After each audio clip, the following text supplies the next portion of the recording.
மக்களை காப்போம் தமிழகத்தை மீட்போம் எழுச்சி பயணத்தின் 62வது நாளில் அதிமுக பொதுச் செயலாளர் எடப்பாடி கே பழனிசாமி ஈரோடு மாவட்டத்தில் பிரச்சாரம் மேற்கொண்டு வருவதன் ஒரு பகுதியாக ஈரோடு கிழக்கு சட்டமன்ற தொகுதிக்குட்பட்ட வில்லரசன்பட்டி பகுதியில் பல்லாயிரக்கணக்கான மக்கள் குவிந்திருக்கும் நிலையில் 4 ஆண்டுகால திமுக ஆட்சியின் அவலங்களை எடுத்துரைக்க இருக்கிறார். அது பற்றிய கூடுதல் விவரங்களோடு நமது தலைமை செய்தியாளர் ஜெயக்குமார் இணைப்பில் இணைந்திருக்கிறார். அவரிடம் கேட்கலாம். ஜெயக்குமார், வணக்கம். கூடுதல் விவரங்கள். வணக்கம் செய்து மக்களை காப்போம் தமிழகத்தை மீட்போம் புரட்சி தமிழுடைய எழுச்சி பயணத்தில் ஈரோடு மாவட்டம் ஈரோடு கிழக்கு சட்டமன்ற தொகுதியிலே இருக்கக்கூடிய வில்லரசன்பட்டி என்கிற பகுதியிலே பல்லாயிரக்கணக்கான மக்கள் மத்தியிலே அனைத்து இந்திய அண்ணா திராவிட முன்னேற்ற கழகத்துடைய பொதுச் செயலாளரும் சட்டமன்ற எதிர்க்கட்சி தலைவரும் முன்னாள் முதலமைச்சருமான புரட்சி தமிழர் எடப்பாடி கே பழனிசாமி அவர்கள் 62வது நாளாக 174வது சட்டமன்ற தொகுதியிலே எழுச்சி உரை ஆற்றுவதற்காக வருகை தந்து கொண்டிருக்கிறார்கள்.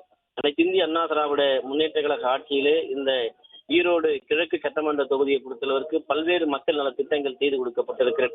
ஈரோடு மாவட்டத்திற்கு முழுமையாக அனைத்து இந்திய அண்ணா திராவிட முன்னேற்ற கழகத்தின் ஆட்சியிலே செய்து கொடுக்கப்பட்ட ஏராளமான திட்டங்களின் மூலமாக பயன்பெற்ற மக்கள் ஒரு எழுச்சியான வரவேற்பினை நல்கி கொண்டிருக்கிறார்கள். அந்த காட்சியை நாம் பார்த்துக் கொண்டிருக்கிறோம்.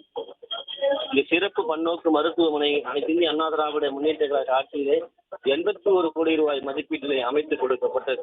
மாவட்ட ஆட்சியர் அலுவலகம் கூடுதல் வளாகம் 70 கோடி ரூபாய் மதிப்பீட்டிலே அனைத்து இந்திய அண்ணா திராவிட முன்னேற்ற கழக ஆட்சியிலே வழங்கப்பட்டது.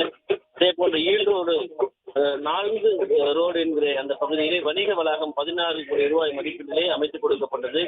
அதே போன்று காளை மாட்டு சிலை வணிக வளாகம் என்ற அது 28 கோடி ரூபாய் மதிப்பீட்டிலே அமைத்துக் கொடுக்கப்பட்டது. புதுமை காலனி குடியிருப்பு 122 கோடி ரூபாய் மதிப்பீட்டிலே 172 கோடி ரூபாய் மதிப்பீட்டிலே அந்த புதுமை காலனி குடியிருப்பு அமைத்துக் கொடுக்கப்பட்டு பல்லாயிரக்கணக்கான மக்கள் வாழ்வதற்கு ஏற்ற குடில்கள் அங்கே வழங்கப்பட்டிருக்கிறது.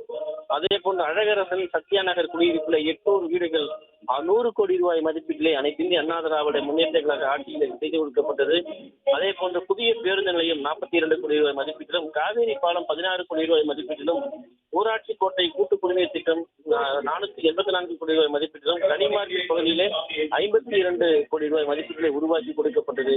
நேதாஜி மார்க்கெட் 32 கோடி ரூபாய் மதிப்பீட்டிலும், அதே போன்று மின் புதைவிட கம்பி திட்டம் 100 கோடி ரூபாய் மதிப்பீட்டிலும் அனைத்து இந்திய அண்ணா திராவிட முன்னேற்ற கழக ஆட்சியிலே ஏற்படுத்தி கொடுக்கப்பட்டது. அனைத்து இந்திய அண்ணா திராவிட முன்னேற்ற கழக ஆட்சியிலே மக்கள் நல திட்டங்களாக ஏற்படுத்தி கொடுக்கப்பட்ட அந்த திட்டங்களினுடைய பயன்பெற்ற மக்கள் ஏராளமான பெண்கள், இளைஞர்கள், முதியவர்கள் இங்கே திறந்திருக்கிறார்கள். அனைத்து இந்திய அண்ணா திராவிட முன்னேற்ற கழகத்துடைய பொதுச் செயலாளர் புரட்சி தமிழர் எடப்பாடி கே பழனிசாமி அவர்களோடு இந்த ஈரோடு பகுதியில் இருக்கக்கூடிய முன்னாள் அமைச்சர், மாவட்ட கழக செயலாளர் கே வி ராமலிங்கம், அதே போல் அனைத்து இந்திய அண்ணா திராவிட முன்னேற்ற கழகத்துடைய முன்னாள் அமைச்சர் தங்கமணி, கே கருப்பண்ணன் ஆகியோர் வருகிருந்து கொண்டிருக்கிறார்கள். அனைத்து இந்திய அண்ணா திராவிட முன்னேற்ற கழகத்துடைய நிர்வாகிகள் ஏராளமான இந்த பகுதிக்கு வருகிருந்து கொண்டிருக்கிறார்கள். அதிமுக ஆட்சியிலே இந்த ஈரோடு கிழக்கு சட்டமன்ற தொகுதியில் ஈரோடு மாவட்டத்திற்கு பொறுத்தளவுக்கு பல திட்டங்கள் கொடுக்கப்பட்டிருக்கிறது. வஉசி அந்த பார்க் குழந்தை விளையாட்டு திறல் 6.5 கோடி ரூபாய் மதிப்பீட்டிலும், காளிங்கராயன் கால்வாய் காங்கிரஸ் அந்த திட்டம் 90 கோடி ரூபாய் மதிப்பீட்டிலும், வைராப்பாளையம் நவீன குப்பை மறுசுழற்சி மையம் இந்த ஏற்படுத்தி கொடுக்கப்பட்டது. மாநகராட்சி கூடுதல் அலுவலக வளாகம் 6 கோடி ரூபாய் மதிப்பீட்டிலே அமைத்துக் கொடுக்கப்பட்டது. மாநகராட்சி சாலை மத்திய மின்விலக்கு திட்டம், அதே போன்று சக்தி 4 வழி பாதை திட்டம் 175 கோடி, சாஸ்திரி நகர் மேம்பாலம் 11 கோடி என பல்வேறு திட்டங்கள் ஏற்படுத்தி கொடுக்கப்பட்டது. இப்படி பல்வேறு மக்கள் திட்டங்களாக இந்த ஈரோடு கிழக்கு சட்டமன்ற தொகுதி பெரு வளர்ச்சி பெற்றிருக்கிறது. தற்போது அனைத்து இந்திய அண்ணா திராவிட முன்னேற்ற கழகத்துடைய பொதுச் செயலாளர் எழுச்சி உரை ஆற்றுவதற்காக வருகை கொண்டிருக்கிறார்கள். இந்த பகுதியிலே திரண்டிருக்கக்கூடிய இந்த மக்கள் மத்தியிலே அதிமுக முன்னாள் அமைச்சர் கே வி ராமலிங்கம் எழுச்சி அவர் வரவேற்று உரையாற்றப் போகிறார். அடுத்ததாக அதிமுக பொதுச் செயலாளர் புரட்சி தமிழர் எடப்பாடி கே பழனிசாமி அவர்கள் உரையாற்றவிருக்கிறார். அந்த நேரலையை பார்க்கலாம்.